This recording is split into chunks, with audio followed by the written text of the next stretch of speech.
আরে এই কালেমার জন্যই তো জীবন দিচ্ছে ফিলিস্তিনের মুসলমান। এই কালেমা বাদ দিলেই তো ইহুদিদের সাথে তাদের আপোষ হয়ে যায়। এই কালেমার জন্য তারা জীবন দিচ্ছে, আর তাদের পক্ষে মার্চ ফর গাজায় কালেমার পতাকা নেওয়া যাবে না। এই মৌলবী আর প্রবক্তা বক্তাদের কি চিনে রাখুন যে এদের কানেক্টিভিটি আসলে কোথায়, কার সাথে, এগুলো জাতিকে বোঝা উচিত। আমার এখানেও যোগাযোগ করছে যাওয়ার জন্য, আমি হসপিটালে ভর্তি ছিলাম, যেতে পারিনি। আমার একটু দুঃখ ছিল, গেলে ভালো হইতো। পরে যখন দেখলাম যে না, যে সমাবেশে কালেমার পতাকা উঠানো যায় না, ওখানে না যাওয়াটাই ভালো হয়েছে। এবং পরবর্তীতে শুনলাম অনেক আহলুস সুন্নাল জামাতের ওলামায়ে কেরাম তাদের ডাকে উপস্থিত হয়েছিল। এই বেচারা এতিমদেরকে স্টেজে ওঠার সুযোগও দেয় নাই। এই যদি হয় হীনমন্যতা, বিভেদ এবং হিংসা, তো তারা কিভাবে ঐক্যের কাজ করবে? আমি তো মনে করি বাংলাদেশে মার্চ ফর কালেমা আরেকটা মার্চ হওয়া উচিত। লাখো মানুষ যেখানে কালেমার পতাকা নিয়ে হাঁটবে, আজ হোক কাল হোক হবে এটা বাংলাদেশে ইনশাল্লাহ। মার্চ ফর কালেমা হওয়া উচিত। আমার মতে আব্বাসী হুজুর যা বলতেছেন, যা শুরু করছেন, যতটুকু শুনছি ততটুকুতে আমার মনে হয়েছে যে তিনি যুক্তিযুক্ত কথাই বলতেছে। তারপর আপনারা কমেন্ট অবশ্যই জানাবেন যে সে যে কথাগুলো বলতেছে এবং আরো বলবে। আমি যদিও মাঝখানে পজ করে আপনাদের সাথে কিছু কথা বলতেছি, আমি এই ভিডিওটা শুনেছি যার কারণে আপনাদের সাথে শেয়ার করতেছি। আমার কাছে মনে হলো যে কথাগুলো অনেকটাই যুক্তিযুক্ত, কারণ আপনারা ইতিমধ্যে জানেন যে মার্চ ফর গাজায় কিন্তু যতটুকু হয়েছে আমাদের ঐক্যবদ্ধ যাই হয়েছে কিন্তু খুব ভালোই হয়েছে আমি মনে করি। তার ভিতর দিয়ে আমাদের মুসলমানদের মূল বিষয়টা কিন্তু কালিমা। যেই কালিমার পতাকাটা নিয়ে আমাদের কাউকেই কিন্তু ঢুকতে দেওয়া হয় নাই, এবং কি যদি কেউ এই পতাকা নিয়ে গেছে তার সেই পতাকা কিন্তু তারা নিয়েছে, সেনাবাহিনী বলেন বা প্রশাসন বলেন, তারা কিন্তু হাত থেকে নিয়ে গেছে। তো এই বিষয়ে আব্বাসী হুজুররা বা আরো যারা আলোচনা করেন বা আরো যারা মুফতি আছেন, আরো যারা বিশেষজ্ঞ আছেন, ইসলামী বিশেষজ্ঞ যারা আছেন, তারা কিন্তু অনেকে কিন্তু এই বিষয়টা আসলে দ্বিমত পোষণ করছে এই জায়গায়, শুধুমাত্র যে কালিমার পতাকা কেন নিতে দিল না। এবং বড় বড় স্কলার যারা আছেন, তিনি আরো স্কলারদের যে ইঙ্গিত করেছেন, অবশ্যই আজাহারি হুজুর অথবা আরো যারা আছে তারাই তো ওখানে ছিল, তারাই তো এই অনুষ্ঠানটা পরিচালনা করেছে।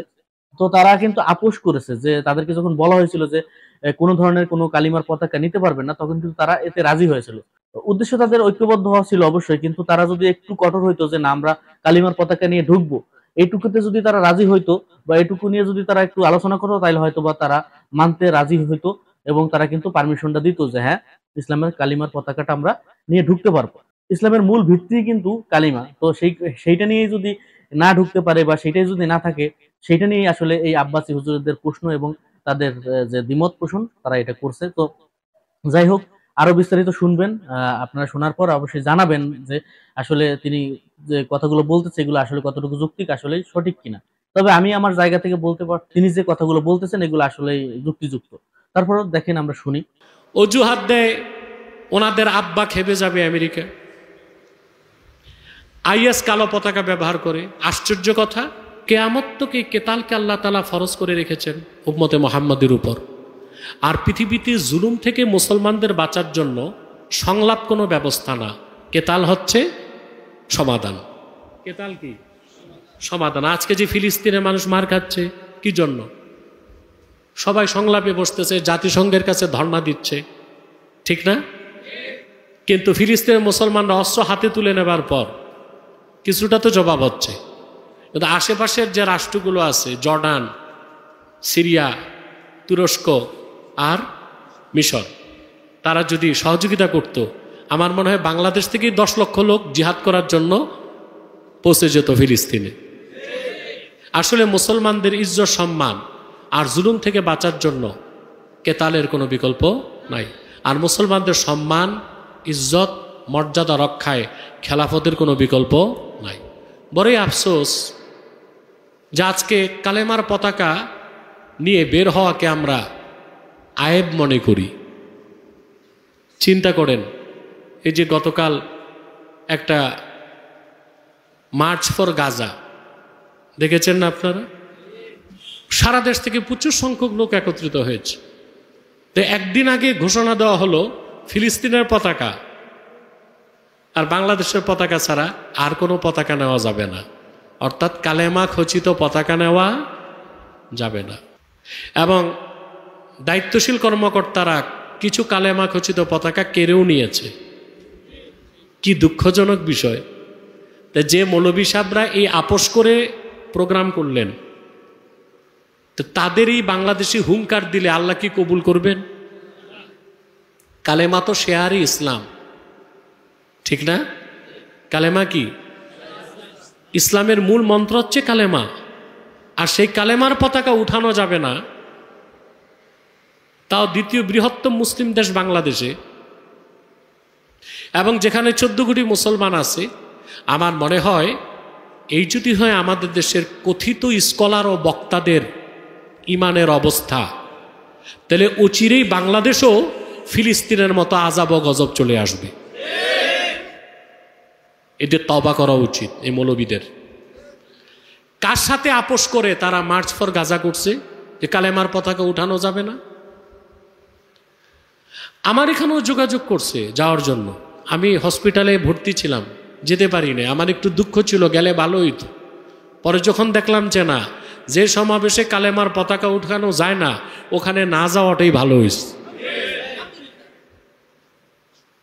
এটা একটা কথা হলো যে কালেমার পতাকা উঠাতে পারবো না, বলেন?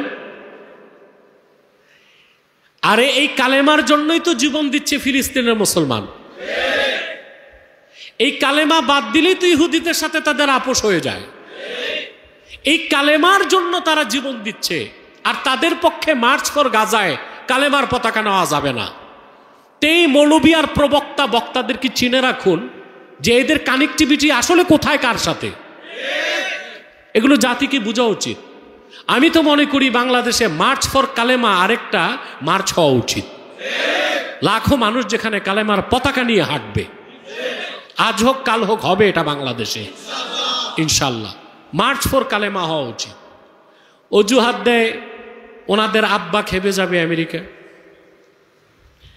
আইএস কালো পতাকা ব্যবহার করে। আশ্চর্য কথা, কালেমা তো ইসলামের সম্পদ, এটা তো আইএস এর না। তা আইএস তো পাগড়ি লাগায়, পাগড়ি ফেলে দাও। আইএস তো টুপি লাগায়, টুপি ফেলে দাও। আইএস তো দাড়ি রাখছে, দাড়ি চেষে ফেলে দাও। এটা হচ্ছে কলে কৌশলে আমেরিকার যে বিশ্বব্যাপী একটা চক্রান্ত, ওয়ার অন টেরর, মুসলমানদেরকে কোণঠাসা করা, মুসলমানদেরকে সন্ত্রাসী বানানো। সেই প্রজেক্টে যারা কাজ পাইছে, এই মৌলবী 2-4টা আছে ওখানে। এবং পরবর্তীতে শুনলাম অনেক আহলুস সুন্নাল জামাতের ওলামায়ে কেরাম তাদের ডাকে উপস্থিত হয়েছিল। এই বেচারা এতিমদেরকে স্টেজে ওঠার সুযোগও দেয় নাই। এই যদি হয় হীনমন্যতা, বিভেদ এবং হিংসা, তো তারা কিভাবে ঐক্যের কাজ করবে? 2-4-50 হাজার লোক নিয়ে শোডাউন করাটাই তো বড় কিছু না। আমাদের মূল হচ্ছে ইমানের উপর অটল এবং অবিচল থাকতে হবে। অতএব কালেমার পতাকা উঠানো যাবে না যে সমাবেশে, ওখানে আমি মনে করি কোনো মুসলমান যেতেই পারে না। সব কিছুর ঊর্ধ্বে কালিমাতুল্লাহি হিয়াল উলিয়া, আল্লাহর কলেমা, আল্লাহর কলেমা সব কিছুর ঊর্ধ্বে। আল্লাহ আমাদেরকে বুঝ দান করুক, সমাজ দান করুক। তাই যে কথাটা ফাঁকি দিয়ে বলে দিলাম, আমাদের সম্মান, ইজ্জত, মর্যাদা সংলাপে না, জাতিসংঘের কাছে না, কেতালের মধ্যে। যখন আমরা এখানে ফিরে আসব, সব ঠিক হয়ে যাবে। তো আপনারা অবশ্যই শুনলেন এবং অবশ্যই জানাবেন কমেন্টে যে আসলে তিনি যে কথাগুলো বলছে এগুলো কতটুকু যৌক্তিক। অবশ্যই কমেন্টের মাধ্যমে জানাবেন। সবাই আমার চ্যানেলটাকে সাবস্ক্রাইব করে পাশে থাকবেন, ভিডিওটা সব বেশি বেশি শেয়ার করে দিবেন যাতে আরো মানুষ এটা দেখতে পারে এবং তারাও যাতে তাদের মতামত প্রকাশ করতে পারে। তো সবাই ভালো থাকবেন, সুস্থ থাকবেন। দেখা হচ্ছে পরবর্তী আরেকটা ভিডিওতে। গুড বাই, টাটা, আল্লাহ হাফেজ।